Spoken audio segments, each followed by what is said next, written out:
kebijaksanaan. Nah, kebijaksanaan ini nanti gradasinya atau turunannya banyak banget ya. Ya, banyak banget itu kebijaksanaan. Nanti orang membutuhkan kebijaksanaan, membutuhkan kebenaran, ya enggak? Orang membutuhkan kebenaran, merindukan kebenaran.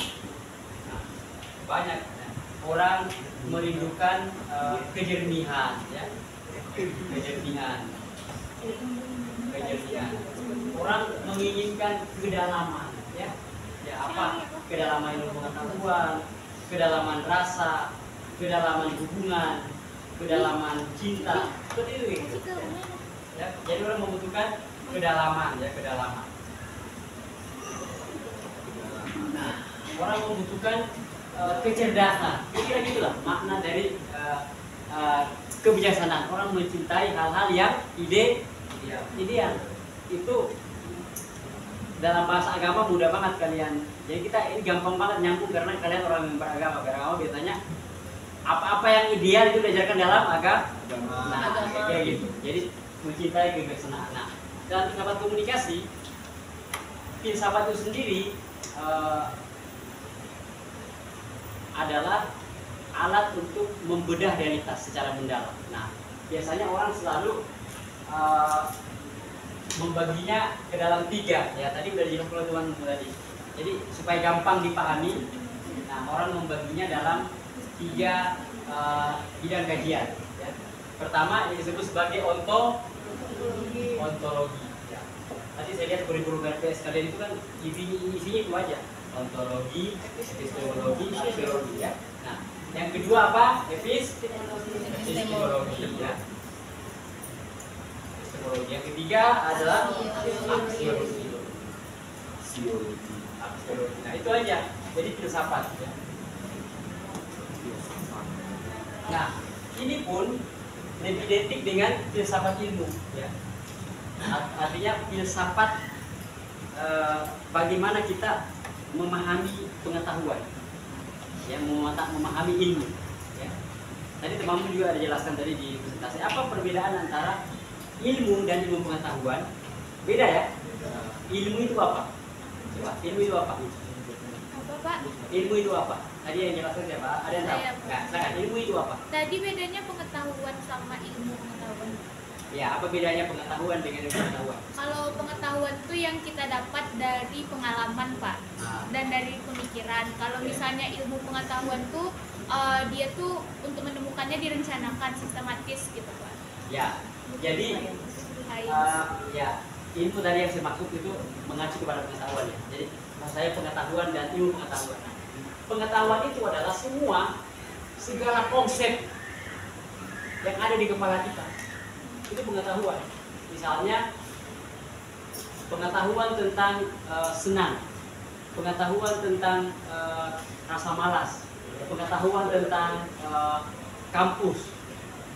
Artinya ide, konsep tentang bahagia, konsep tentang pergi, pulang, datang, ya, sakit, suku Minang, suku Batak, suku Jawa, cantik, jelek, sederhana, tinggi, rendah, gemuk, ramping, panjang, lebar, ya, itu semua adalah jadi semua konsep ide yang ada dalam benak manusia itu pengetahuan. Tapi ilmu pengetahuan itu artinya apa? Ilmu pengetahuan ketika ide-ide itu yang jumlahnya lautan dan tak terbatas itu, ya, ketika jadi ilmu tadi atau pengetahuan itu adalah apa? Apa artinya pengetahuan? Semua konsep yang ada dalam pikiran. Pengetahuan. Saya punya pengetahuan tentang Tuhan, tentang malaikat, tentang surga, neraka, tentang makan, lapar, uang, ya, itu semua pengetahuan. Kalau ya ilmu pengetahuan, bedanya dengan ilmu pengetahuan tadi dikatakan oleh teman tadi udah jelaskan juga.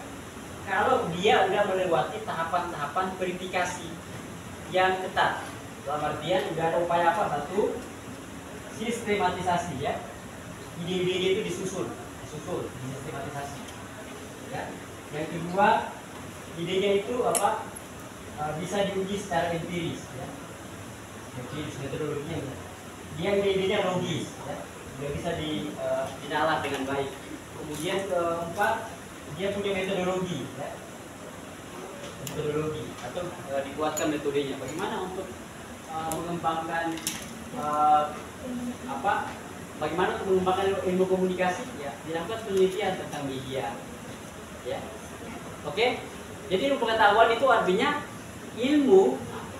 pengetahuan yang udah disusun oleh manusia dengan cara ketat, dengan cara sistematis, dengan cara logis, ya, menggunakan metodologi sehingga dia sah sebagai ilmu pengetahuan. Nah, pengetahuan itu contohnya apa? Ilmu komunikasi, ilmu biologi, ya, ilmu politik, ya. Semua pengetahuan tentang politik dikumpul, disusun, jadilah ilmu politik. Semua pengetahuan tentang komunikasi, cara ngomong, media, bahasa verbal, non-verbal, ya, PR, jurnalistik, TV film, Malcolm dikumpul, jadinya ilmu komunikasi. Ngerti ya perbedaannya? Jadi pengetahuan konsep yang masih tersebar dalam pikiran kita di luar sana, ketika dia udah disusun secara sistematis, logis, rasional, empiris, punya metode, dia menjadi ilmu pengetahuan. Jadi itu ya. Terus apa yang dimaksud dengan filsafat ilmu? Nah, yaitu filsafat itu kan artinya kita kebijaksanaan atau ilmu yang membahas tentang bagaimana berpikir dalam, bagaimana berpikir jernih, bagaimana mengamati realitas itu arti filsafat. Ilmu yang menjadi induk semua ilmu pengetahuan. Itu ilmu filsafat. Jadi ilmu pengetahuan itu lahir dari keinginan manusia berpikir secara mendalam, ya, secara komprehensif. Itu filsafat. Ya. Jadi nggak berpikir setengah-setengah, berpikir secara total, berpikir secara mendalam, secara bijaksana. Kira-kira gitu ya. Jadi filsafat ini adalah ilmu itu sendiri, ilmu untuk membedah kenyataan. Ketika dikatakan filsafat itu berarti ilmu untuk membedah ilmu pengetahuan, ngerti kan? Nah, jadi filsafat itu artinya filsafatnya ilmu atau bagaimana membedah ilmu. Kalau dikatakan filsafat komunikasi artinya apa? Ya, ilmu untuk membedah ilmu komunikasi. Bagaimana untuk membedah ilmu komunikasi secara mendalam? Nah, kira-kira gitu ya. Nah, paham ya?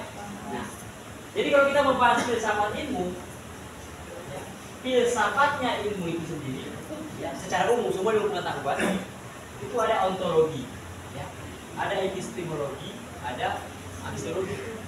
Sama, ketika ada membahas filsafat ilmu komunikasi juga sama, ada ontologinya, ada epistemologinya, dan ada aksiologi. Sekarang pertanyaan sederhana, ya, pertanyaan sederhana.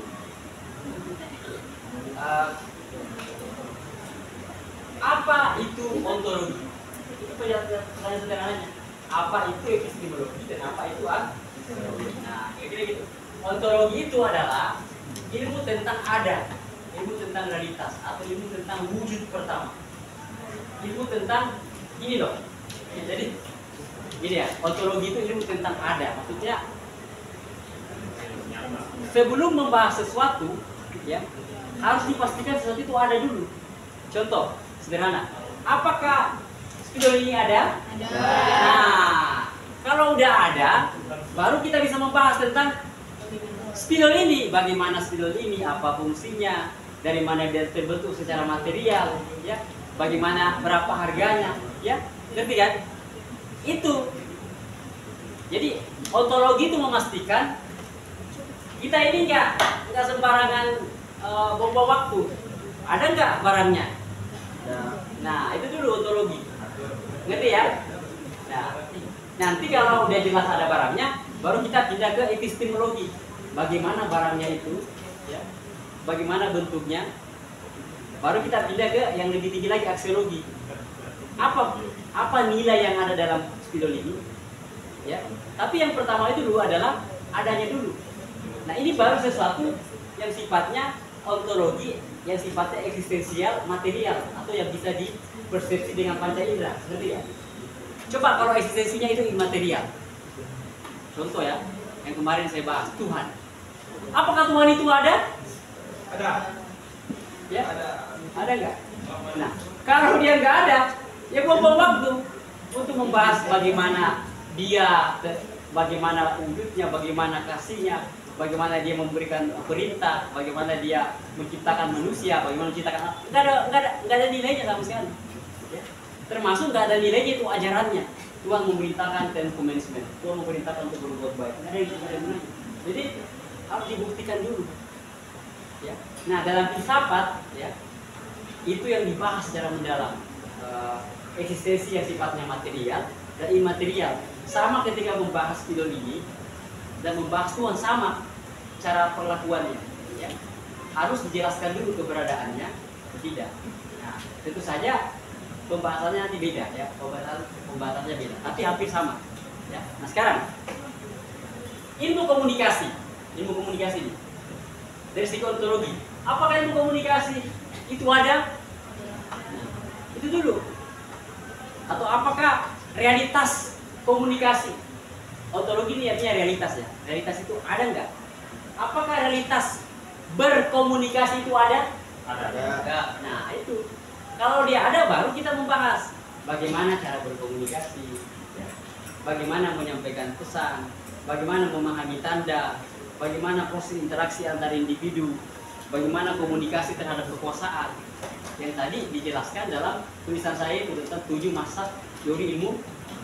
Jadi teori ilmu komunikasi itu adalah sisi filsafat ilmu komunikasi yang disebut sebagai epistemologi. Bagaimana memahami realitas. Ontologi ilmu komunikasi itu tentang bagaimana manusia itu bertukar pesan, bertukar makna, ya. Bagaimana sesuatu itu menciptakan makna. Ngerti ya? Jadi itu. Jadi pertama harus dipastikan dulu ontologinya, ya. Baru yang kedua dipastikan epistemologinya atau kebagaimanaannya. Jadi pertama keapaannya dulu. Yang kedua kebagaimanaannya atau epistemologi, theory of knowledge. Yang ketiga adalah nilai apa yang kita bisa dapatkan. Nah, itu ya. Jadi komunikasi sebagai sebuah filsafat sederhana. Apa realitas komunikasi itu sendiri? Ada. Terus kalau dia ada, bagaimana mengembangkan realitas komunikasi itu sebagai pengetahuan? Yang ketiga, nilai apa yang kita dapatkan dari ilmu pengetahuan komunikasi?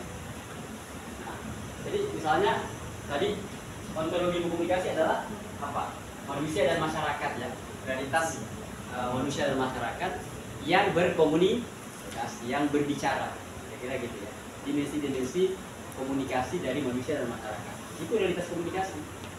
Apa epistemologinya atau teori-teori pengetahuannya? Itu yang dijelaskan oleh Little John dalam buku Theory of Human Communication tadi. Ada minimal 7 mazhab, ya. Mazhab sibernetika, nanti yang melahirkan teori terbaru artificial intelligence hari ini, ya. Ada teori semiotika tentang bagaimana membaca tanda, ya. Saya bisa melihat di sini siapa yang semangat, siapa yang tidak semangat. Dari mana saya tahu? Dari mana saya tahu bahwa di sini ada yang semangat mendengarkan kuliah saya, ada yang tidak semangat? Dari mana saya tahu? Ekspresi, ya, ekspresi wajah. Dari ekspresi wajah kalian, ada yang letih, ada yang mungkin semalam begadang, mungkin semalam dating, ya, mungkin semalam ngopi di warung, ketahuan tuh, ya. Nah, ya. Kalau semalam sibuk main game, nah itu main game tuh. Jadi siapa? Febri, semalam main game kan? Enggak. Jadi gitu, itu namanya ilmu semiotika.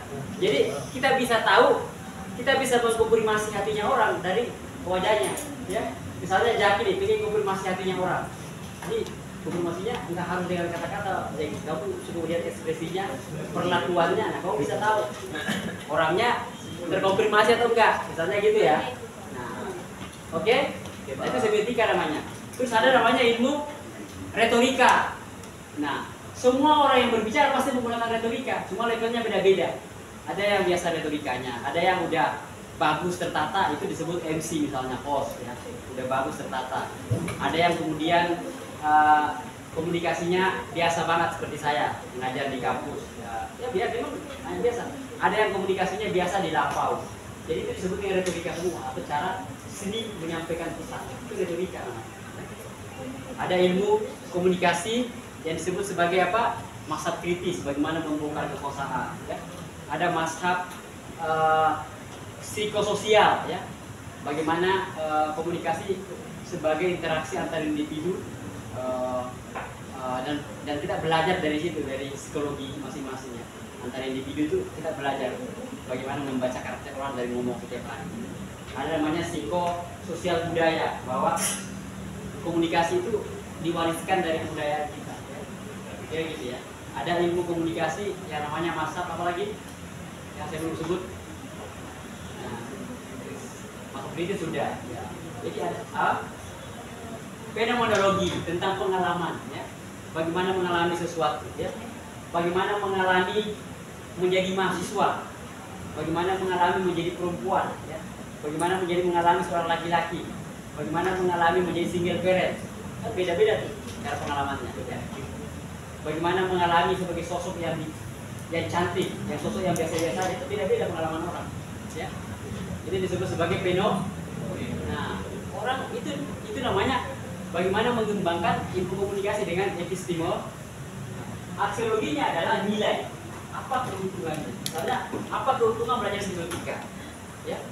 Apa nilai yang didapatkan dari belajar retorika? Ya. Apa nilai yang diperoleh dari belajar fenomenologi? Ada nilai atau buahnya, ya. Baik buahnya yang bersifat estetika, kebahagiaan, kepuasan akal, maupun yang sifatnya material, mendatangkan uang. Itu nilai juga, ya. Nah, tapi kata Aristoteles, nilai tertinggi itu namanya eudaimonia atau kebahagiaan. Itu nilai tertinggi dari ilmu pengetahuan, membuat kita bahagia, membuat kita terpenuhi sebagai manusia. Termasuk komunikasi juga, nilainya nilai kemanusiaannya itu, kita ketika berkomunikasi itu bisa menyembuhkan, itu nilai-nilainya kita. Atau membuat orang berubah cara berpikirnya, ya, mengubah perasaannya, mengubah tingkah lakunya, kira-kira gitu ya. Itu nilai-nilai. Apa keuntungan baik materi dan imateri yang didapatkan dari sesuatu, dari ilmu pengetahuan. Nah, saya pikir itu aja sih ilmu komunikasi. Minggu depan kita nggak usah belajar lagi. Itu aja intinya. Ya. Kalau kalian udah paham apa epistemologinya 7 mazhab itu, ya. Nah, tapi nih satu lagi, ya. Karena ini penting, ya. Yang kalian mungkin akan selalu gelisah. Jadi saya akan perjelas dari sini.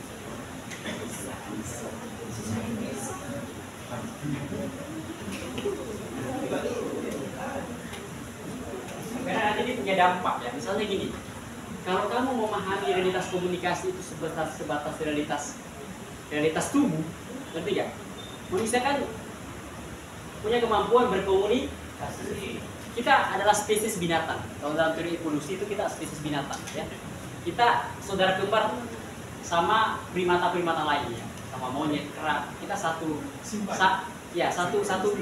spesies dalam teori evolusi. Sama dengan satu spesiesnya antara kucing, harimau, macan tutul, hiena, cheetah, dengan itu mereka semua dalam ras apa? Ras kucing, ya. Tidak. Menurut teori evolusi, dalam jutaan tahun berevolusi, ya, spesies-spesies itu bisa bervariasi. Yaitu itu menjelaskan kenapa variasi itu kucing banyak, karena berevolusi selama jutaan tahun. Sama dengan mengapa variasi binatang primata itu bervariasi. Ada yang lahir sebagai Homo sapiens, ada yang lahir sebagai homo yang lain. Pithecanthropus, ya. Homo sapiens. Ya, kita Homo sapiens, ya. Homo sapiens artinya manusia yang punya kemampuan berpikir sempurna. Ya, Pithecanthropus misalnya. Jadi, nah, kalau kita memahami komunikasi sebatas fenomena spesies, fenomena binatang, kita melihat komunikasi itu sebatas fenomena fenomena hewan, ya, fenomena kebinatangan kita. Nah, tapi coba kalau kita memahami komunikasi itu sebagai fenomena spiritual, ngerti ya? Bahwa dia tidak lahir sebagai sebuah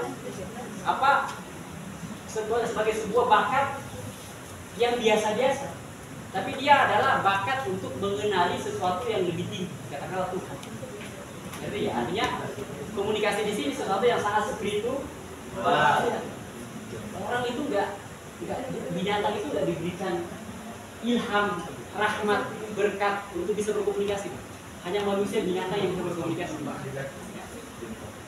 Ya, kira-kira gitu ya. Hanya kita yang bisa mengatakan tidak, mengatakan menyusun argumen-argumen. Kira-kira gitu. Berarti ilmu komunikasi itu sebenarnya sesuatu yang sangat spiritual juga ya. Dia bakat yang diberikan Tuhan. Kira-kira kalau kita percaya ada Tuhan. Oke. Nah sekarang, tadi yang saya katakan tadi sebenarnya adalah ternyata ilmu komunikasi itu kalian harus khatam di 7 masa ini. Jadi kalau kalian ingin tahu bagaimana ilmu komunikasi yang dipelajari dari S1 sampai profesor, ini aja 7 masa ini, ya 7 masa. Ya, 7 masa apa ilmu komunikasi ya. Apa tadi ilmunya? 1 semiotika. Terus ketiga ilmu apa? Ilmu simbol. Ya. Kalau kamu belajar gereja abad pertengahan itu semua simbol-simbol semua, arsitektur. Coba baca The Lost Symbol ya. Baca karya-karyanya Dan Brown, Umberto Eco.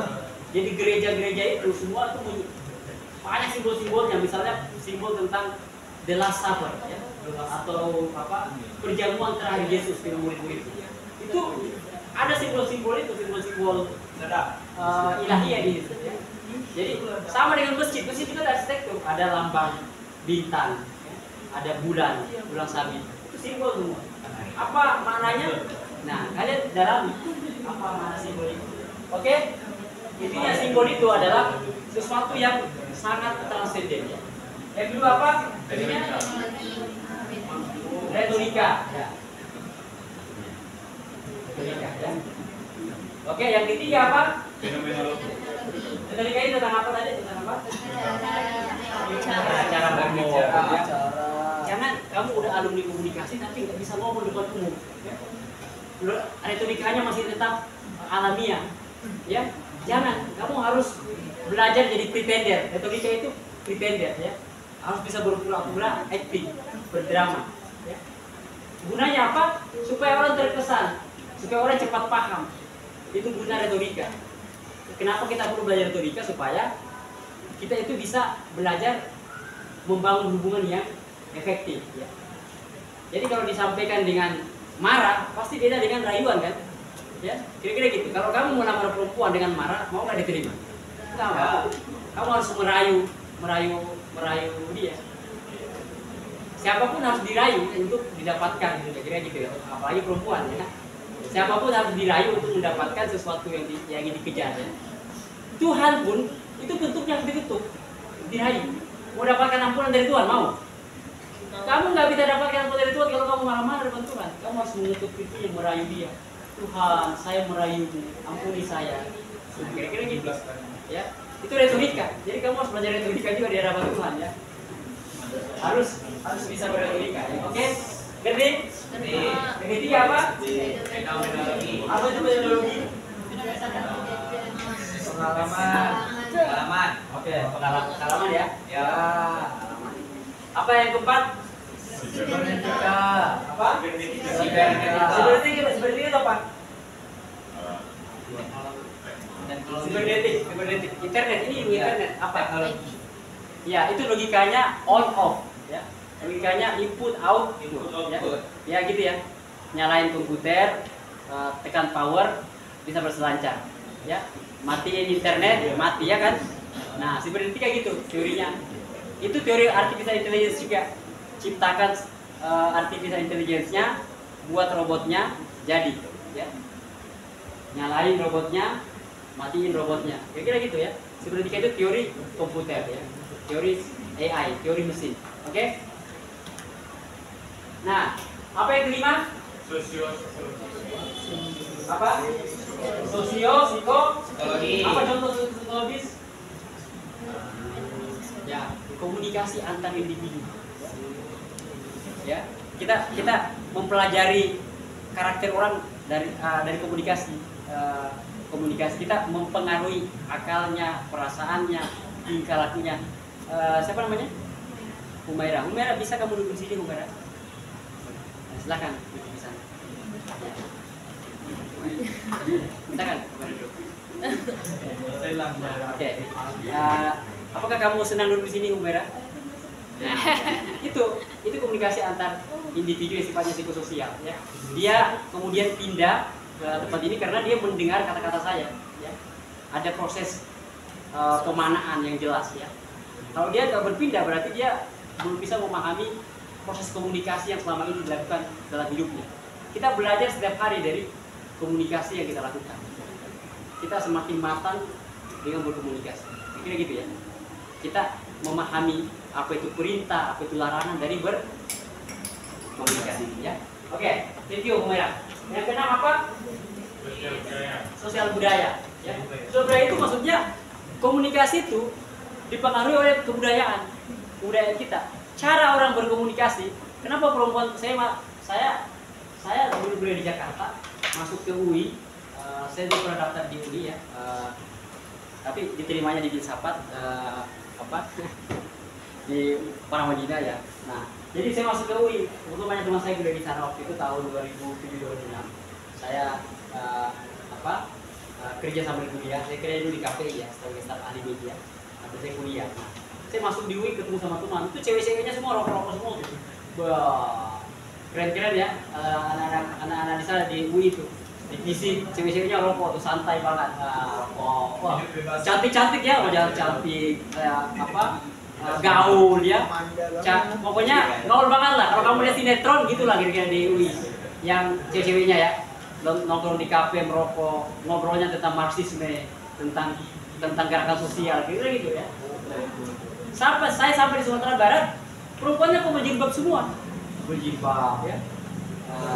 Maksudnya kalau di ruang publik ya, kalau di ruangan pribadi pasti juga agak berjilbab ya.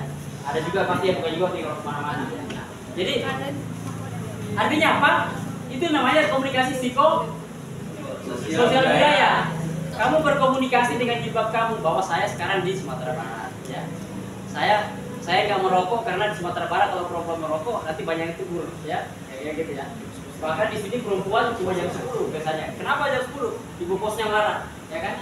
Nah, kalau di Jakarta, tuh mau jam 1, jam 5, jam 8 nggak peduli mereka. Yang penting bayar uang kos, ya kan? Nah, kira-kira gitu ya. Nah, jadi kita belajar ilmu komunikasi dari mana? Dari kebudayaan kita, ya. Di mana kita hidup, kita belajar biasanya guru kita itu budaya kita.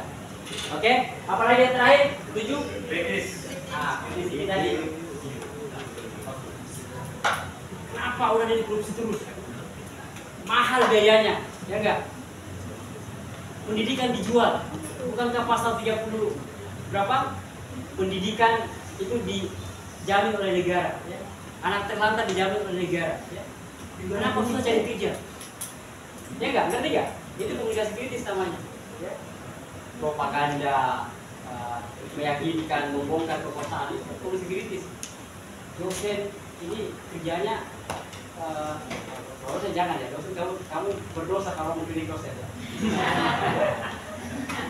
Yang kamu kritik itu yang punya kekuasaan, itu tugas kalian. Rektor misalnya,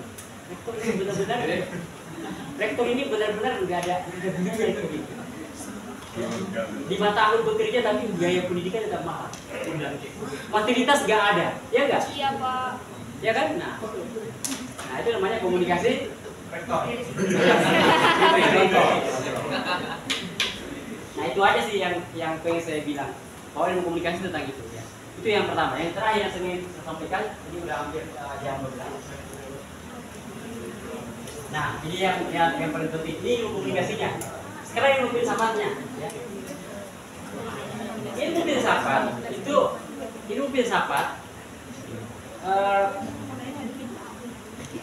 kalau mau berfilsafat itu pertama kamu harus perkuat ilmu logika. Kenapa? Karena ilmu logika itu adalah pintu masuk ke dalam perdebatan yang jernih, perdebatan yang dalam, bahkan masuk ke dalam ilmu pengetahuan. Jadi kalian nggak bisa sarjana, nggak bisa jadi doktor, profesor kalau nggak belajar ilmu logika. Karena ilmu logika itu adalah embrio dari ilmu pengetahuan yang tersusun sistematis hari ini. Ilmu logika itu adalah ilmu bernalar, ilmu berkata-kata, ilmu menyesuaikan antara ucapan dengan realitas objektif di luar sana, realitas yang nyata. Itu artinya ilmu logika, ilmu yang membuat kalian bisa memastikan sesuatu itu ada atau tidak ada misalnya.